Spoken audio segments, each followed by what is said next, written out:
Baseball is back. Yeah, I know it was only a one-day break, but no American League team played yesterday. They all play today. We'll talk about what it means for the Rangers, these final 6 games next on the DLLS Rangers podcast.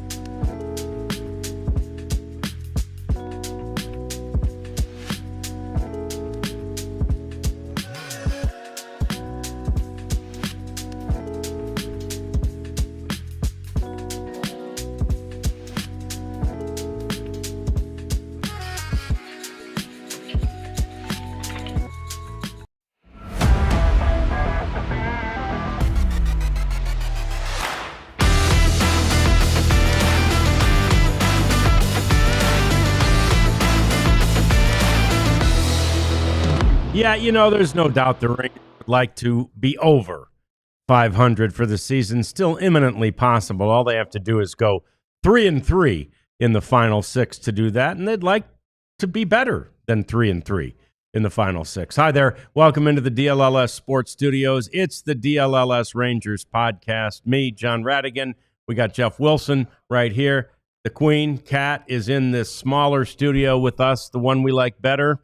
And we're glad to have you, too. All about Sports Zone, firing things out right out of the gate, which we'll get to the question in a few minutes. But we've got lots to talk about, Jeff, as this series with the Twins starts tonight.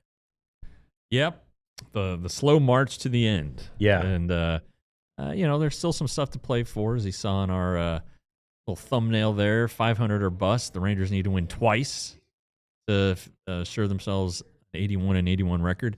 That feels kind of like kissing your sister. It does. It does. 82 and 80 is more like kissing an aunt. Right. It's a little better. Right. A little less weird. And it might even be kind of like a aunt on the younger, cute side. Yeah. Right. Maybe. Not like an old aunt. Yeah. Yeah. So, and that takes 3-3, and the Twins aren't very good, and the Guardians are the ones who are going to be playing for something, it would appear. It appears. And so those games might be a little tight, but the Rangers still have the starting pitching. So, they should be able to pitch their way to a couple wins. Yeah, I sure would think so. And again, we have seen the rotation officially for the series with the Twins, and we were waiting. Jacob deGrom might have been the pitcher for today if they'd gone on regular rest. Jacob is going to pitch tomorrow night, and tonight it'll be Patrick Corbin, and then Tyler Mahle will finish this thing out. They haven't named a starter for Thursday from the Twins. They got Taj Bradley against Jacob deGrom. Matthews tonight, and I don't know. I mean, again, from a pitcher standpoint, the Rangers win all of those. Now, that doesn't mean, right. The Rangers pitchers aren't pitching, they're pitching to the Twins hitters. But the matchups look favorable, there's no doubt. Yeah, really, Simeon Woods-Richardson, I think, is back into that Twins rotation. They still have Joe Ryan, though. I think the Rangers are going to miss him just based on, seems like he started recently, but he hasn't been very good either. But he can still pitch. So, yeah, you're right. They do have the advantage. And the thing about Patrick Corbin, he's been very, very good at home. Yes, his numbers are considerably better in that Globe Life Field. It won't be Ryan. He pitched Sunday. Okay, yeah, or whatever the 20th was. Saturday. Yeah, whatever. He's not going to pitch again. And then DeGrom starts pretty intriguing to me because it seems like both parties negotiated. I think that's exactly what happened. Because he was in line to start tonight's game and then Sunday, which was set up by Mike Maddox in case the Rangers, were in the hunt. It still mattered. Yeah. Needed their guy in the last day of the season, and if they didn't need him, well, he would have been ready for game one of a series. So, but now with DeGrom just pitching Wednesday, he won't have enough time to rest to pitch Sunday. So it seems like, they said, all right, Jacob, we'll let you get 30. It's a big number for you. But you're going to pitch Wednesday. We'll give you some extra days of rest. That way you can be at your best, maybe get that ERA from 3.01 to 2.99, but hit the 30 number that you kind of apparently seems to have set out for himself. And unless they let him go 9 innings, he will be in the range that they kind of had talked about in spring training, like 175 max, the 165 to 175 range. Yep. He's at 167 and 2/3 right now. Yeah. So 172, 173. Maybe the 30 starts was more than they were anticipating. It was more than any of us were really anticipating. Yeah, for sure. And I just think that that felt like a negotiated type of situation. Yeah, and here's how the negotiation went. The Rangers went to Jacob and said, it makes more sense for us not to pitch you anymore this year. And he said, I want to pitch. And he said, I want to pitch every time I come up in the rotation. And they said, how about this? We don't want you to pitch, but we'll let you pitch, but you only get to come up in the rotation one more time. I mean, that's just how it went, because the reality is it does make so much. We asked Boch about it this weekend, and Boch said, well, 30 is just a number. Like, he didn't really, from his perspective, he doesn't really care if Jacob gets to 30, but I think you're right, Jeff. Jacob cares. Jacob cares. And, let your players try to hit their goals and feel as good as they can about things.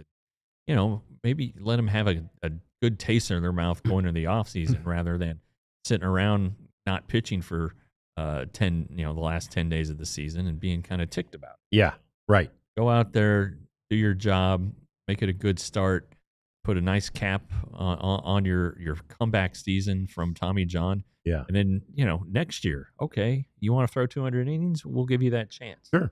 So, I'm looking forward to seeing it. Of course, I won't be at the game, but I'll be watching it on television. Well, and I know you're going to try to talk with Jacob today, and I'll be anxious to hear, too.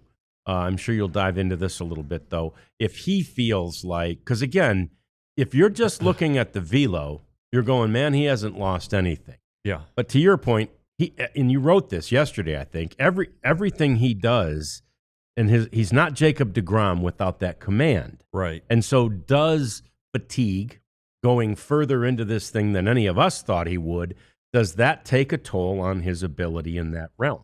Yeah, and it might. I mean, if there's a little fatigue, the key for Jacob deGrom in his mind is that his mechanics are perfect every time, and that he can repeat it, and that is what he believes allows him to put the ball in the lower outside corner, which is where he's made his living. Yep. And the slider's the one that's been not as effective, I think. Mm-hmm. He that little Altuve hit a home run on a heater that was like 98, but kind of over the middle, but it was above the strike zone. But Jacob said afterward that he was trying to go low and outside with it, so he missed his spot by 3 feet. By a long way. Yeah. So that's a fair question to ask him, and he'll deny being tired, but he feels good enough to pitch, and I think that's good enough for him and for the Rangers. Yeah, that's all you really need to know, is that the arm isn't feeling like, look, the whole body, heck, the brain can be affected by fatigue. The main thing for him is the arm, right? And if the arm feels good after 30 starts, which again, you mentioned it to him when we spoke to him last time on the last homestand. He said, man, you told us at FanFest you were going to start 30, and we thought you were crazy. Yeah. He said, he's like, call me crazy. Yeah, call me crazy. Yeah. Because we just didn't think there was any way. 25, I thought was going to be overly optimistic. And here he is at 29. So ultimately, you look at the season for Jacob deGrom, and it was, an unqualified success. 100%. Yeah. And I'm sure of all of his starts this year, he wishes he could have the last one. Yes. That one against the Astros when the Rangers really needed a win. Yes. And it didn't work out. He was not happy afterwards. This is mad as I've seen him, and he wasn't throwing things around. Well, that's not true. He threw his headphones into his bag when I was talking to him. Decided to probably best to leave. Time to not talk to him anymore. But he still is competitive and still has it. And I'm telling you, next year is going to be a good year. It looks like he's conquered the health issues, and because if he was going to get hurt, I really think everybody thought it would be this year. Sure, just a little shoulder fatigue. The Tommy John guys always have something, but he was dialed in from the start and has been healthy throughout. That's a big deal. Yeah. And the thing is, to our point about him being good enough to throw, nobody's 100% right now. No, that's the point. I mean, they're probably at 50%, right? I mean, but that's across the league. Yep. And anybody that sometimes their 50% is great. Yep. But it just wasn't good enough the other night, and boy, he was pissed. So I bet tomorrow's a good one. Yeah, and anybody that's played long like he has knows at the end of the year, I'm not the same as I was at the beginning of the year. I mean, obviously, you play 162 games. It's a marathon. I wonder if it does gall him a little bit. Remember, the Rangers gave him that one. They skipped him one time. And if they hadn't skipped him, he'd be over 30 at 31. Now, again, 31's not a magic number, not a special number, but I wonder, if he's like, dang it, we wouldn't even be having this discussion if you hadn't skipped me, which he didn't want to be skipped. Yeah, but he understood it. Sure. Yeah, to his credit. But it's I think, when you have Jacob deGrom on your team and you hear, hey, he's healthy, you're thinking, man, this is great. And it was great. Now, it wasn't Cy Young great, although for a while it was looking like it. Yeah. But what Jacob deGrom has done in 30 starts, a 3.01 ERA, among the lead leaguers in the top 10 in a number of categories. It's a terrific season. And I'm telling you, he got 2 more years on the deal. They're 2 healthy years. They might be 2 of the best pitching years the Rangers have ever had. Yeah, especially since Nathan Eovaldi has 2 more years on his deal as well, right? Yeah. So these may be, literally, those 2 may be in the hunt. And again, it depends on Evo's health because it's just always been more of a question mark than DeGrom. DeGrom's had the big injuries, but Evo just gets the kind of the nagging ones. He's had the big ones way back in his career too, but lately just the nagging ones. But I'll tell you, Jeff's right. The conversation, the Cy Young conversation included DeGrom for most of the year and didn't include Eovaldi because he wasn't a qualifier until very late. And yet his ERA was at 173 when he hit the IL. Yeah, great season for him. And, but it's kind of like, like you've said, you just build in IL time for Eovaldi. Need to. Yeah. And just look at the track record. It's happened in 23, and he came back in time for the postseason and was fabulous then. Yep. Happened last year, happened this year. You hope that I mentioned it yesterday. He was having a scan Friday. He had an MRI. He hadn't received the results when I spoke to him Friday. So something to catch up with him today and just figure it out. But he's doing the rehab and doing the workouts, and he was preparing to potentially pitch in the postseason. So we'll see where he's at, and hopefully it's good news and won't delay his offseason. Right. Yeah, that's the thing. We talked about that yesterday. It's an important, significant consideration if a guy can have a normal offseason. I told you, Josh Sborz was bouncing. Yeah, he's usually bouncing, actually, but bouncing off the dugout walls and fences the other day when we saw him, knowing that he didn't hate that he'd been shut down, and he knows that he'll be able to have a normal offseason, a non-injured offseason, and that way he goes into spring training next year completely ready to be the Josh Sborz we came to know and love. So, yeah, those off seasons are so important, and obviously we're hoping that Evo has the same thing. See if we can find that out for you today. It's game 1 of the series with the Minnesota Twins tonight, and again, a sub-500 team, but so are the Marlins. So let's take nothing for granted here. See if they can get some wins against the Minnesota Twins, make that 500 thing not even a question mark. And when we come back, let's talk about human nature because I said it in the headline. The Rangers have been battling many opponents lately, They've been battling the opposition. They've been battling themselves, and they've been battling human nature. Let's talk about how and see if they can get past that next. It's the DLLS Rangers podcast. 3 more Rangers home games, so there's still time to download the Game Time app and get your tickets via Game Time, our favorite ticket app, secondary market. It's not just for sports, although that's, I'm going to guess that's a lot of it. Then concerts, I'd say sports and concerts. Yeah. NFL season, Cowboys still have, 7 or 8 home games, so Game Time, you can find those there too. Yeah, and don't forget about the play. Oh, maybe. TCU football. TCU football is back in the top 25. They're at Arizona State Friday night, so that's a big game, but good things are happening there at the Carter. So you can get all these tickets, but especially these last 3 Rangers games of the season at Game Time. Here's what you do. Take that app. You download the app, Game Time app. You download it. And then with your first purchase, if you use the code DLLS, you will get $20 off. Terms apply. They do indeed, and no terms apply to Shady Rays. All you got to do is pop them bad boys on your head, and they work, right? They're fantastic. They really are. They're crystal clear, and if they become scratched or uncrystal clear, just send them back to Shady Rays. They'll fix them for you. Tons and tons of styles. They have great colors. They've got the color fast technology. They've got the all polarized. And really at a price point that is much more reasonable than most of the other big-name sunglasses, and yet you'll feel like you're wearing the big-name sunglasses, with the caveat of they'll fix them if you break them, they'll replace them if you lose them. How could you go wrong?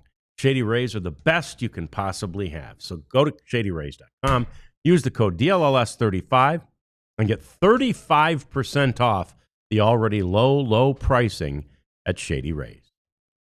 2 minutes on the button there. Yeah, we've been a little lax lately. Yeah, we have. How'd we do? It's been my fault. Well, it's been my fault. It's all good. Look at, the Queen's like, it's a losing battle over here. At least she has us not swearing for the moment. Yeah.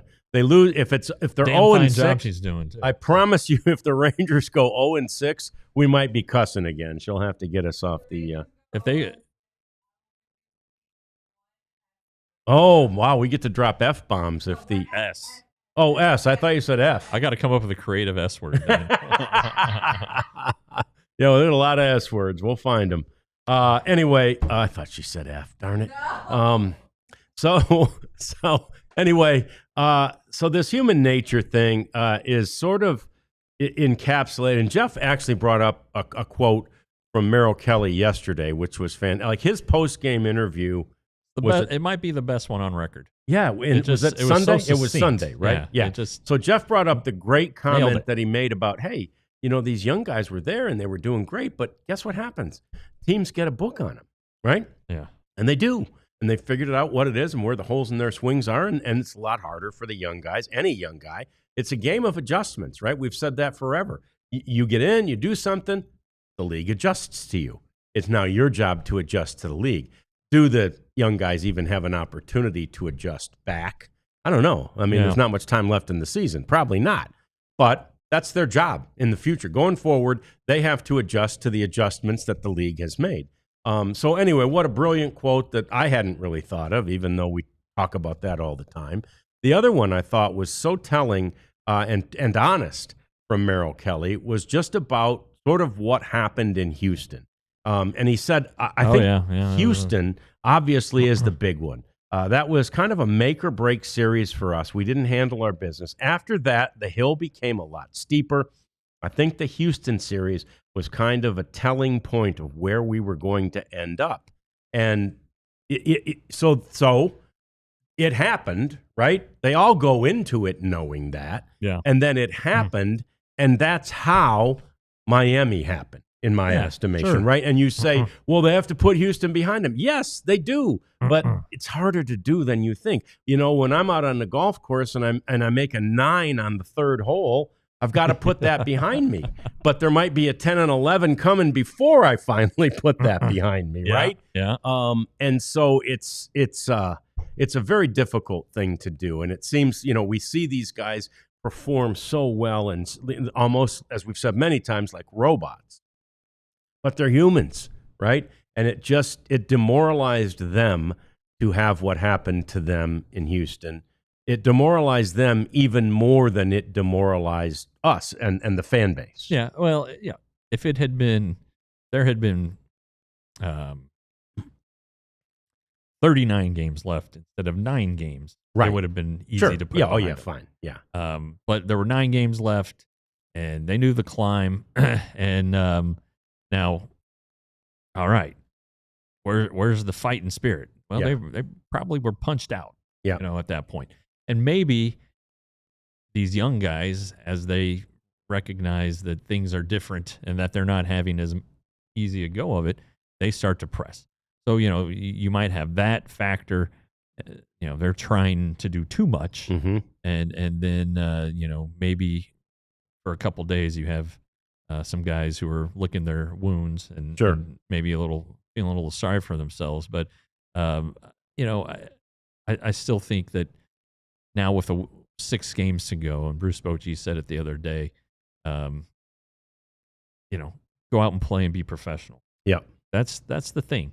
You owe it to the fans, you owe it to your teammates, you owe it to the people paying your salary. And if you think that you may not be back next year and you want to be back, you really should show something here. Yeah. You got 6 games. As Bruce Bochy said, it shows character. And that's a big deal. Yeah. Because what you want Bruce Bochy to say about you at the end of the season is he's a professional, right? Yeah. He's a professional baseball player, right? It sounds so obvious. They all are. But if Boch or one of the guys in charge says that means he handles his business in exactly the way we as an organization want him to handle that business. So, yeah, you need to be very professional down the stretch. Yeah, and so that doesn't mean play hurt necessarily. No, doesn't mean do anything stupid. Just means show up, do things the right way, and try to win ball games and give yourself a chance. Still matters if you have a runner at third and less than 2 outs. Yes, get him home. God, I mean, don't get him home. Okay, just things like that, and you've seen the other night or afternoon when it didn't happen in the first inning. That was that. That was it. You're not going to get a lot of chance with this lineup in the state that it's in. So when you get the lineups, you gotta capitalize. You gotta do what the game asks you to do. Yep. Too often this season that has not. Yeah. No, it's so true. So there's that. That's human nature, and we want to get to the other story that did break just before we hit the air. We saw it that the ABS system, and I see you in the chat talking about it. This is kind of a human nature thing. Yeah, it kind of is. Yeah. The ABS system will be implemented in Major League Baseball next year. And I told Jeff, I go, yeah, it's the ABS system presented by T-Mobile. I mean, Major League Baseball doesn't have anything that's not presented by, like they might have put it in place this year if only T-Mobile had loosened the purse strings, right? They have to have a major sponsor for everything they do, and good for them that they do. They got to make that. Somebody told me at our venue last weekend. Somebody said he thought I was an employee because I was helping people park their cars, and he said, "Hey, don't make that boss lady mad, my wife, because everybody got to make that coin." I said, "Yeah, I think I'll be okay." But yeah, I got to make that coin. So the press release from Major League Baseball came out, and this is pretty funny. And the thing that probably is the least important to how it works. Okay. Right, first line. Yeah. The ABS Challenge system runs on the 5G private network from T-Mobile for Business Advanced Network Solutions. Okay. I was let's get rid of that so one. curious about what it was going to, like what platform. That was really weighing on me. Sponsors doing cartwheels. All right, 12 Hawkeye cameras set up around the perimeter of the field track and the location of each of the perimeter of the field. I need a comma somewhere in there. Track the location of each pitch. If the pitcher, catcher, or batter disagrees with the umpire's initial call of a ball or a strike, he can request the challenge by immediately tapping his hat or helmet and vocalizing a challenge. Pitch location is compared to the batter's strike zone. If any part of the ball touches any part of the strike zone, the pitch will be considered a strike. The home plate umpire will announce the challenge to fans in the ballpark, and a graphic showing the outcome of the challenge will be displayed on the scoreboard and broadcast. The entire process takes approximately 15 seconds. And that's pretty true. It is. Spring training, it was that way. The AAA games I've seen, it's been that way. So, further, each club will start the game with 2 challenges, and all successful challenges are retained. Only the pitcher, catcher, or batter may challenge the umpire's call. Challenges must be requested immediately after the call, and players may not receive help from the coaching staff or other players or anyone else. In each extra inning, a team will be awarded a challenge if it has none remaining entering the inning. So it sounds like it's like a replay. It does. The concern I have, and I've kind of mentioned this, is if you get a crap umpire back there and you're challenging every pitch. And the reality is, I mean, seriously, if you get a terrible umpire back there, and one or the other, the pitcher or the hitter, challenge every pitch and are right, neither team loses their challenge, right? So if, strike 1, batter challenges. No, you're right, that was a ball. Strike 2, pitcher challenges. Well, ball 1, pitcher challenges.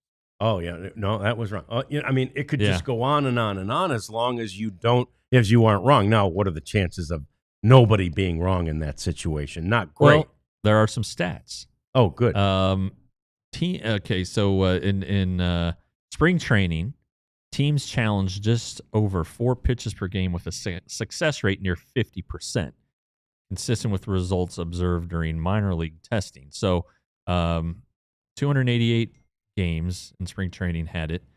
4.1 challenges per game, 52.2% overturned. Average challenge 13.8 seconds. Okay, that's good. So, but also, the Reds did not participate because Terry Francona said it's not going to be part of the season, so we're not going to do it. Yeah. So, there might be some more, and then the ABS was only at ballparks that had 2 teams. So shared facilities. Yes. So the standalone facilities. There are more of those in Florida. There are some in Arizona. Maryville, off the top of my head. A's, Cubs, not Cubs. A's, Giants, Angels, Giants. Yeah. So 4 in Arizona. So anyway, we'll see. But I am all for it. Yeah, I have no problem with it either. Especially, I mean, again, it was way back in May that we really began to notice, and I was talking with guys at the ballpark. Eric Nadel brought it up to me first, but just how bad the umpires have been, and not just one, so many of them. So I was like, yeah, I mean, they're gonna be poor right out of a job here. Now again, there's still gonna be umpires. Don't take it wrong, but and is that forever? I don't know. Right. I honestly, where I sit today, right now, here in sports, I don't think I would want the human element gone. No. I like the challenge system, but I don't want to see it every ball and strike. Like in tennis anymore, they don't need linesmen because they're all called by the automated system, which I'm sure is more accurate. And I didn't care about linesmen, but I care about umpires. Right? There's a whole thing to them. Yeah. So there's a linesman anymore in tennis? No, because they were the first ones that really had this technology. They are. Yep. And the crowd kind of gets pumped up and claps. Yeah. Maybe that's just for because that's Grand Slams. Oh, all right. Okay. Well. Right. No. And that's the thing in tennis anymore too. I mean, you can go to the chair, but and argue, but it's technology. You know? And I really don't like the NBA challenges at all. First of all, they take too long. Yeah, I don't care. They take way too long. And NFL seems to have kind of gotten their thing together a little bit more. Doesn't seem like they're generally that long. The Major League Baseball challenges are usually quick, but there have been times even this year where you're going, what are they looking at? This is cut and dry, right? Yeah. So well, and like college football the other day, the ACC almost cost TCU the game against SMU. I mean, that was a blatant, and they refused to replay. They didn't even review it. The coach has, I think, in that instance, the coach has to be able to say, screw this. We're All right. Yeah. Anyway. So we digress. All right, more coming. Coming up next. So let's talk about what's left. This is where we get to your questions too. What's left? Yeah, what's left is 500, respectability and pride. We've touched on it. Let's get to that. Your questions next. It's the DLLS Rangers podcast. As you guys know, September is at DLLS. It's Big Brothers and Big Sisters month. And this is the last week of the month. I guess there are a couple days here next week, but the last full week of the month. And we want to encourage you guys to become bigs, big brother or big sister. We each know people who have done it. Anthony Andrew, one of my very closest friends, did it with Freddie. And for as long as I've known Anthony, pretty much, I've heard stories about Freddie. And Freddie's now an adult, still in contact with Anthony. Freddie has a family, a nice high-paying job, lives in Mansfield. We're almost neighbors, I guess. And it's fantastic to hear the success story. Just a few minutes a day, or not even a day, once a week, a call, take your little out to lunch, just something to let them know that they've got more support than maybe they're getting, or a little extra support that they need. So you can find all the information out at bbbs.org, and they would love to have you, and so would these kids. Just occurred to me that you see those two smiling young women there. I bet you the one on the right is the big, right? Yeah. She's having as much or more fun than the little there, and that's what you can get out of being a big. And what you can get out of being a part of the supporters club is peace of mind, that you're not going to miss anything that goes on around here. We've got a lot of stuff going on, real sicko level stuff going on behind the scenes here, and we want you to be a part of it. Simple to do. It's a very low price point, $15 to become a full supporter, and you also got the $5 threshold, which doesn't get you the access to the videos. So I'd say for the extra 10, just throw 15 at it. Be a supporter. We'd love for you to do it, and we will thank you once you do. All right, so couple things about what's left. First of all, you all know this, but let's bring it out. The Saturday game time has been changed. Yes. And that has nothing to do with the Rangers, right? It might have. Maybe. I mean, I guess it still could. They win them all, and the Indians and Red Sox or Guardians, Red Sox, and Astros lose them all. But no, I think it's about the fact that the Guardians, they're on the verge here, the precipice of possibly pulling off one of the most surprising, amazing comeback turnaround stories in baseball history, as the Tigers are a part of one of the worst collapses in Major League history. Now, those two play each other for 3 games starting tonight. So that narrative could change a little bit depending on what happens in the series. But that thing could be huge, and that's why. It's to see what the Guardians are doing, where they end up. Do they end up just in the playoffs, or do they end up as the division champions? But anyway, the Rangers game, which was scheduled for RSN in the daytime, is now a night game. I think it's 6:10 our time on Fox, on Big Fox. Yes, and so Skubal's pitching tonight for the Tigers in the opener of that series. Yeah. So he is lined up to pitch the last day of the regular season if he's needed, and can't really ask for much more than that. So I think it was still a night game. Was it? It's okay. just now on. It's just so they altered the time probably a little. Yeah. And Dave and Mike and Laura all get the day off. A night ooff in Cleveland. Yeah, oh, man. Have fun, man. Think of all those possibilities. Yeah. I will say I don't mind Cleveland. It's okay. Their downtown's not bad. Yeah, it's okay. Anyway, there you go. That's important stuff for your viewing pleasures. Now, Friday night, TCU and Arizona State will be playing. I'm gonna have to figure out my you got phone. Yeah, and figure that one out. Yeah. So anyway, Got a double a dip. lot of viewing options. You'll be in Cleveland. I will be in Cleveland. Yeah. No, And you're allowed to work the game that's on Fox. I am. Yeah, it's true. I never minded it when I was a part of the Rangers broadcast teams. Like, yeah, National took over. Okay. And a lot of times we went to the game anyway, but we might not get there quite as early. Might go have a little fun around town that day. Okay, so that's that. Let's start getting to some of these questions. And I think that Kelly Mann's last question, one of the most recent ones, is one that crossed my mind earlier this year because people are asking about, someone asked at the very top about, would they get in on Tucker, if the purse strings are loosened, would they get on a Schwarber or a Tucker?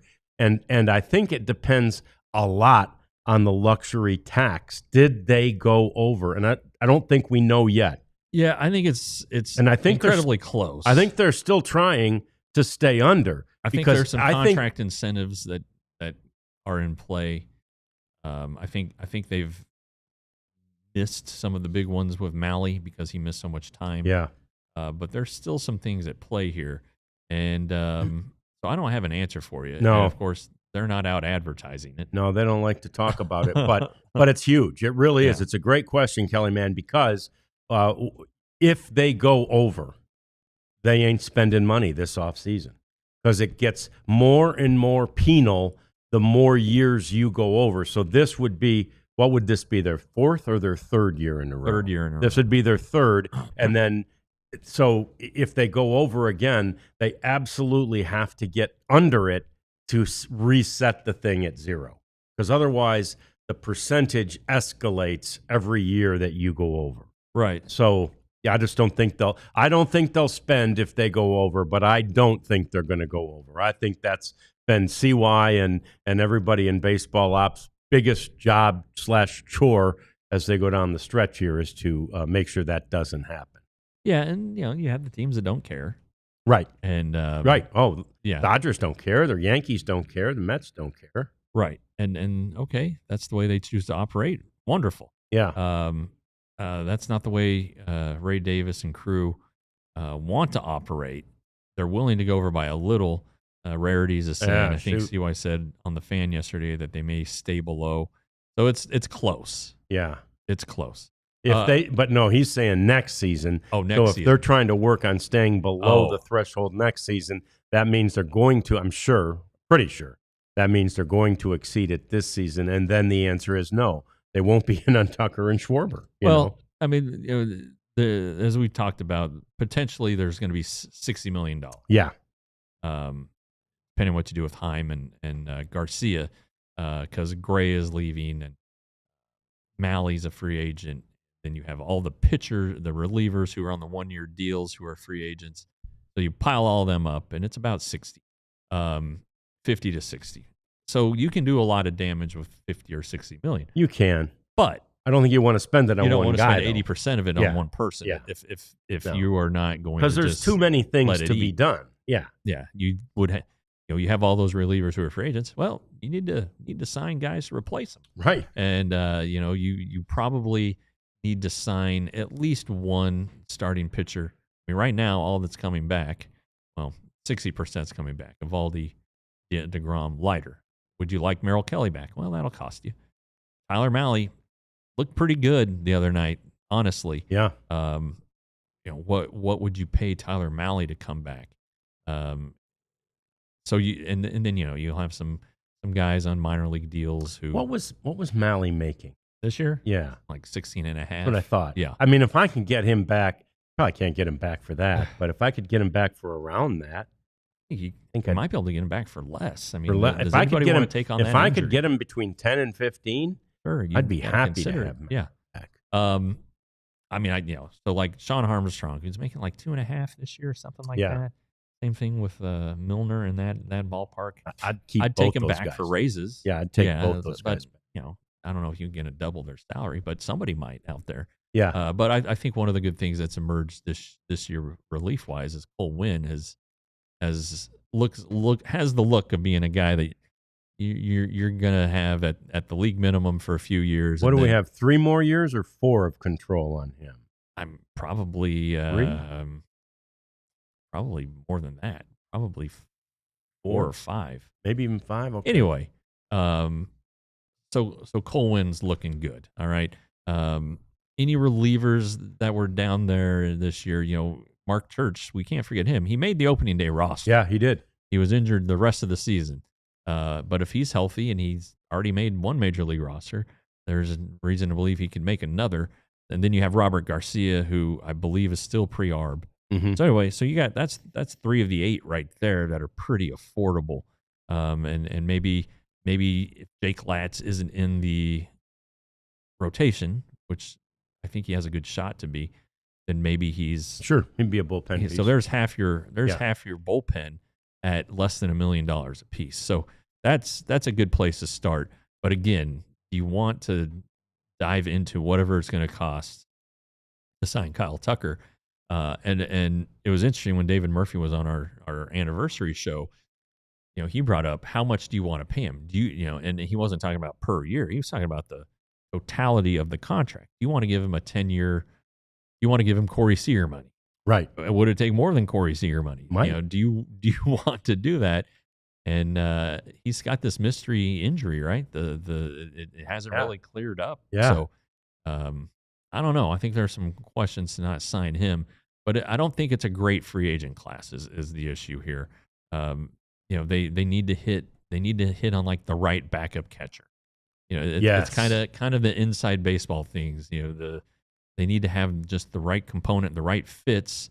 I would think if they don't bring Adolis back, they would go ahead and bring in a right fielder rather than letting Alejandro Osuna take a crack at a 500 at bat season, or a platoon, because he probably wouldn't play against lefties. But I think that needs to be a full-time player.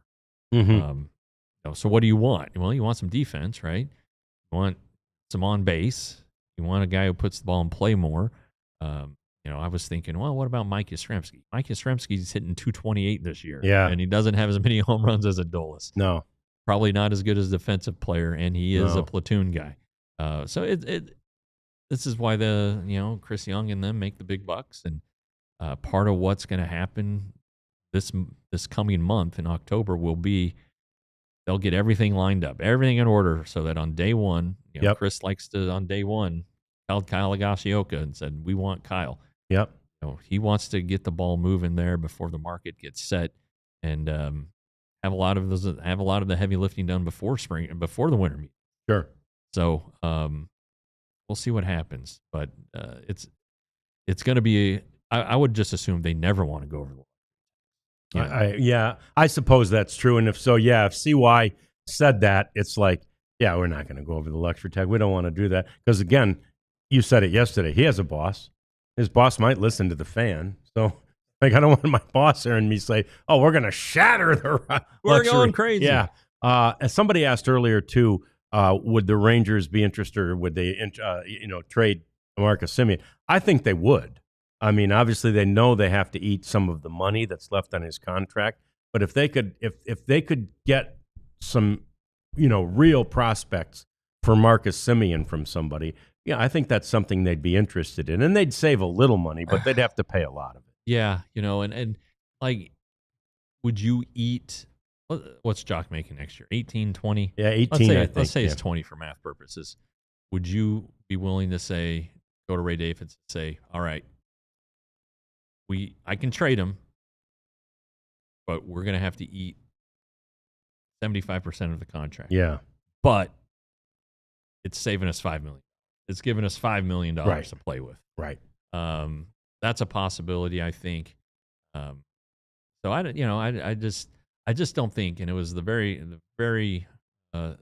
was the second comment from our man Jim Rockford out there in Vegas.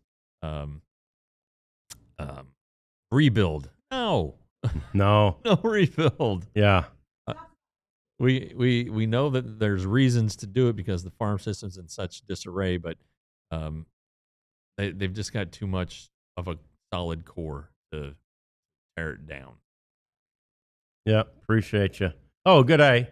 Hey, Good day, Dino. Dino. No, well, we hope Boach. And we were talking about this off the air the other day. I mean, I'd be intrigued if Boach leaves on his own. I'd be intrigued to see what Skip Schumacher has, but he's done it for 2 years. Yeah, It's not like he's won World Series. right. And I think Bochy. But Yeah, we'll see. yeah. Hope so. Hope so very much. All right, more coming up. It's the cleanup segment as we talk about a lot of things and some super close races and some some other fun things as we finish this one up with our batting cleanup segment next. It's the DLLS Rangers podcast. So do us a favor and become a diehard so that you can get all that stuff that we've mentioned that Jeff wrote that's behind the paywall, all the stuff that Clarence and Ali are writing that's behind the paywall, and the Stars and Mavs guys. I heard the Stars when we were on our show yesterday, they were talking about the fact that the Mavs preseason first game 2 weeks from yesterday already. So that's coming, and it's coming fast. So all of our writers are out there just filling the internet full of great content, really better than any of the other competitors can do in this marketplace. And we're really the most complete as far as beat writers on the beats for the four major teams. We're the most complete one in the Metroplex. So it's a bargain to get a diehard membership for $79.99. You also get 20% off events and merchandise, and you get a free shirt. You'll get that from store.allcitynetwork.com. And it's important that tidbit John just mentioned because you're going to become a diehard. I mean, if you're going to wear the shirt, become a diehard. Like John said, all of our stuff plus the 20% off, and this is good merch. John. Yeah, it really John's is. got on the DLLS shirt, one of many shirts that just kind of promote the whole network as opposed to Ranger specific stuff. But Store ALLCITY Network, you just missed our warehouse sale, but that's all right. Hats are coming. Probably have a Christmas sale, like a holiday sale. Yeah, I'm sure. Yeah. Black Friday, too. Friday. Yeah, Black and Friday. Cyber Monday, we did that last year. Yeah. I think that's where I really started to amass Acquire things. Yeah. the bulk of my collection. Not wearing one today because I'm going to the ballpark for a little bit. I always try to look like an utmost professional. So anyway, we're great, and you want to support us, and we want you to support us. Yeah, we appreciate that. All right, let's get into all this. So in the cleanup segment, the Padres clinched last night. It's the first time they've actually made the playoffs in back-to-back years since 05-06. So, hey, who was the manager? Was that when Boach? I believe it was Bruce Bochy. That was Boach. I believe so. Yeah. So the Padres have clinched, and look, you look at, they could still theoretically catch the Dodgers, right? With 6 games left, they're only a couple behind. I guess that's 2.5. So anyway, how about the Dodgers? Only the third best record, and really, they're tied with the Cubs for the third best record. Yeah. But the Cubs are in the division with the team with the best record, so they're relegated to wild card duty. But that Cubs Padres series has a chance to be pretty good. It does, and that's the thing. I mean, but the reality is the Padres know they've clinched, but they're playing right because they know they could also still win the division. Let's don't forget the Dodgers are playing the Mariners to conclude the season, right? Which is another playoff team and a team that's definitely in the hunt. And who do the Dodgers have right now? Do we know? I can't remember. I was just looking at it. Yeah, they're playing Arizona. Okay, which is also, though, a team that's got a lot to play for, surprisingly, because the bottom of that National League, put that back up for just one more second, Kat, if you would. The bottom of that wild card thing is crazy because the Mets and Reds are tied, but the Reds have the tiebreaker. So the Reds would be the wild card if the thing ended today.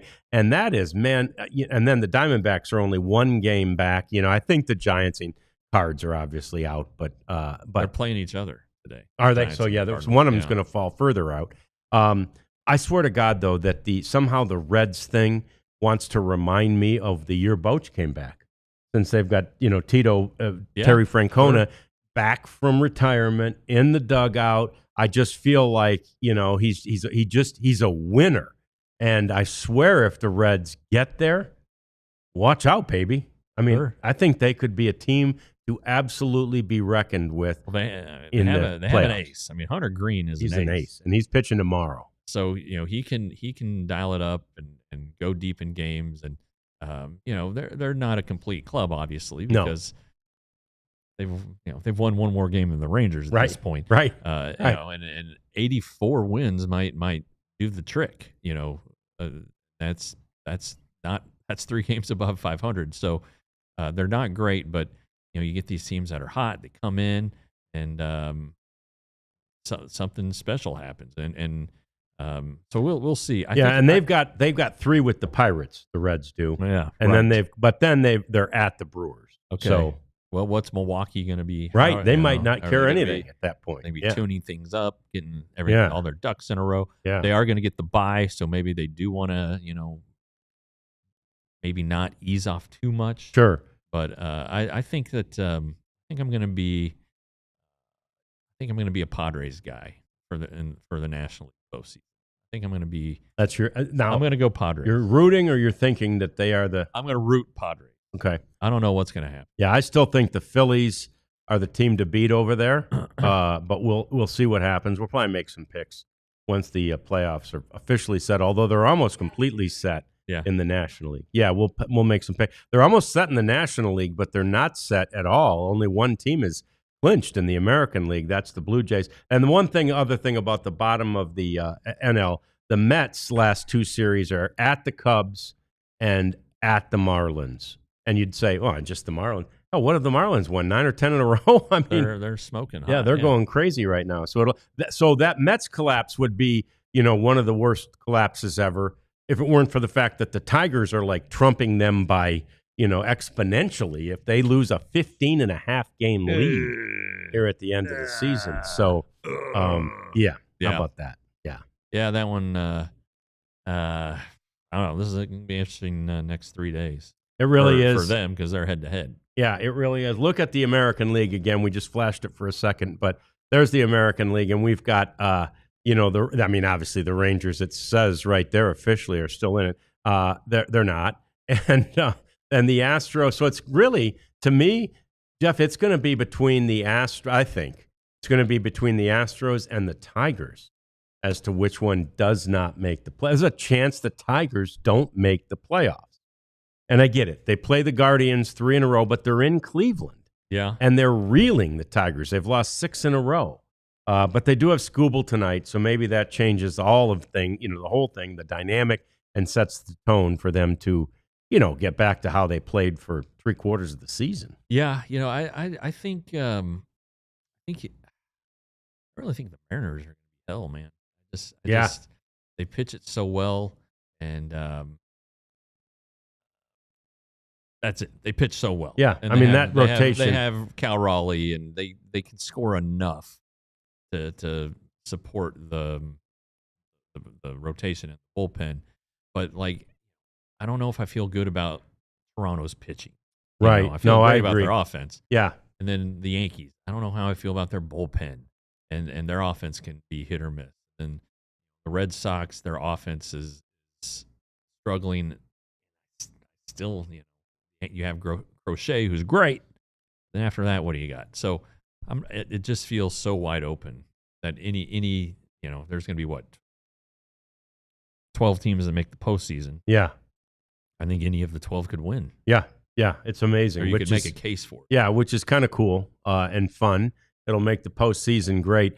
Jeff mentioned Cal Raleigh, and I see that the final polling for MVP in the American League has come out, and these are voters who were polled. Oh, really? As to who they would vote for, and believe it to me, I said it the day JD was on. I think Cal Raleigh's a no-brainer for MVP because of the position he plays, and the numbers are so close to Aaron Judge. But in any event, first of all, he has more home runs, obviously, but in any event, the voters had Aaron Judge with 21 first place votes, Cal Raleigh with 19. So, who knows how that'll turn out. But right now, among the voters, Aaron Judge wins the MVP. And I think that's wrong. I mean, I think this, first of all, and I know he's going to win a batting title, Judge. It'll be the first time he's ever won a batting title. He's hitting like 326. Yeah. But that said, and that everybody's making a big deal on social media about he'll be the tallest batting champion. Well, who cares? I don't care how tall he is. I do care about his average, and I love Aaron Judge. I think he's great. When he set that record here, we got a chance to talk to him a lot, and I think he's a great guy. But to me, Cal Raleigh, doing it from the catcher position, doing it as a switch hitter, possibly still making it to 60 or more home runs. Amazing. Yeah, it's pretty interesting. On the drive in, I had a conversation with, you probably remember Kyle Blanks. Oh, yeah. Kyle and I have been in contact for several years now, and he was talking about, he was just looking through some things. He saw that, of all people, shocked to remember, he remembered it, that Terry Pendleton won an MVP. Yeah. He won it for the Braves, and it was like, this guy. Yeah. You looked at his season, it's like MVP. Yeah. And it kind of got back to the narrative where, like, it was like a complete thing. It was more than the stats. It was in 1991. So that was the year that the Braves broke through and went to the playoffs for the first time. Yep. Ended up losing in the World Series. He hit 22 home runs. It didn't drive in 100 runs. He led the league with 187 hits.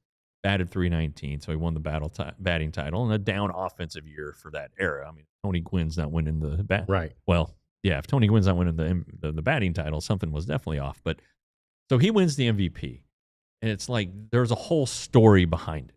It was like he was a veteran who came to this young team and helped galvanize.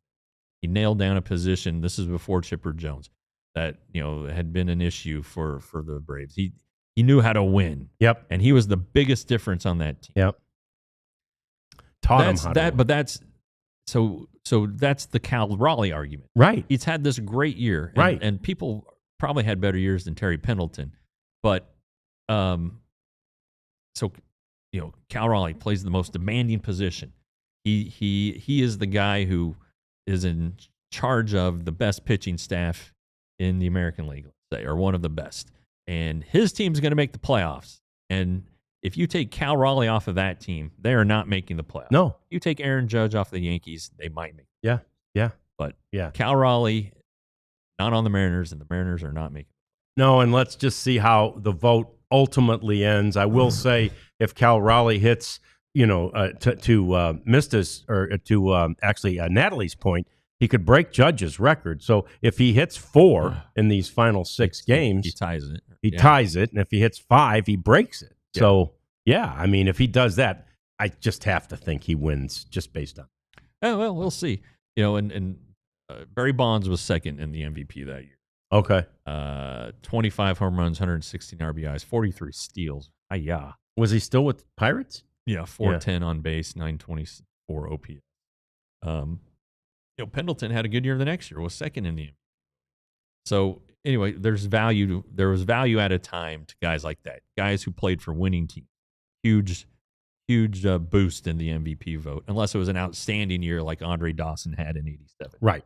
And I still believe in that.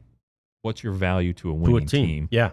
And it's you can say, oh well, the guys who are on bad teams, it's not their fault, and you're right, it's not. But those games mean a little something more. You still don't see the pressure level's a little higher. Yeah, and you don't see very many guys from bad teams winning the MVP. Right. You just don't, and there's a reason for that, and it's probably a valid reason. So anyway, that's going to do it for us for today. We're back tomorrow at 1, and then Thursday we're doing a post-game show after Getaway Day. Jeff will be out there at the ball yard. I'll be here in studio, and we'll be talking about the end of the season. Not quite. We'll have 3 games left at that point, but we'll be talking about the end of the home portion of the Rangers schedule this year. That's coming up Thursday, right after the game. Tomorrow at 1, Thanks for joining us today, and we will see you next time on another edition of the DLLS Rangers podcast. We all silly like the mayor.